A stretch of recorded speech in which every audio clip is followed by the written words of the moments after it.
Hi, everyone. I'm Christopher Thornycroft with Redwood Logistics, and welcome to the Redwood Rundown for the week of April 25th, 2022.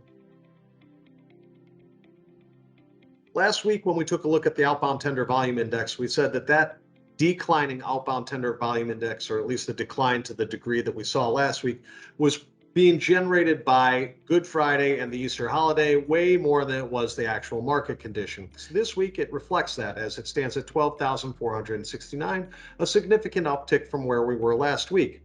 So freight volumes are actually in a pretty strong spot for right now. And considering that they're up against the slow start of produce season, China continuing to be in lockdown, a potential shift from goods to services, and the war in Ukraine and high diesel prices, we're actually looking at this as a remarkably stable environment. We are seeing a large shift from spot market to contract freight, and that is leading to the outbound tender rejection index finally falling below 10% this week to 9.9%.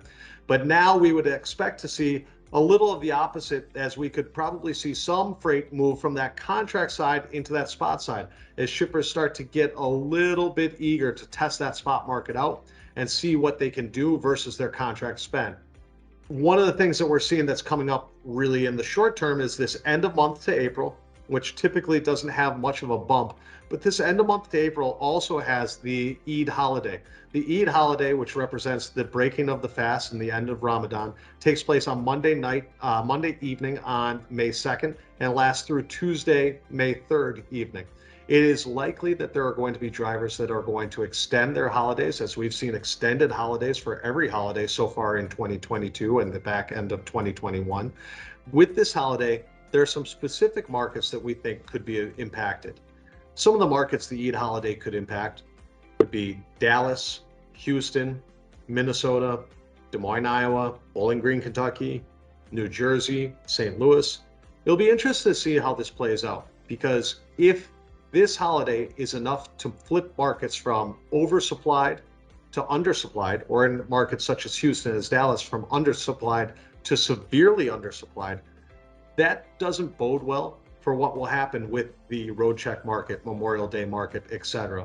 And really, we could be looking at the capacity environment that we see in a very fragile state, which is what we've been saying so far. So we're going to keep a very close eye on this for next week and want to see how this plays out, as this could tell us the story as far as what a lot of 2022 looks like right now.